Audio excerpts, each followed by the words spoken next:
شپږو میاشتو نه زیاته مسافري به نه کوئ. خو د هغې سره یو خبره دا ده، که چېرته یو زنانه یو خاوند ته وایي چې زمونږ غریبي ده، بچیان مو دي او غریبي هم ده، د غربت حالت دی، ته 3 کاله 4 کاله 5 کاله یا 10 کاله هم تېرولی شي، د ښځې په اجازه باندې دا 10 کاله هم تېرولی شي.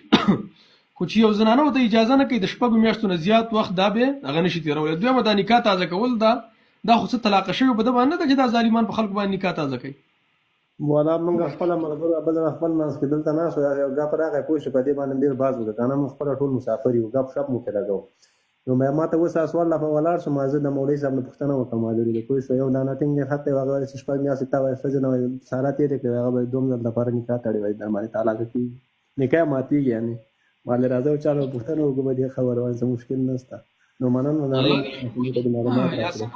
یو کس ویل چې زه په وهم کې روان وم او د ځان سره په وهم کې ویل چې په ما دې ښځه طلاق په وهم کې ځان سره په لاره ویل د هغې دپاره ما زنګ ووهه وطن ته رینګ مې وکړو.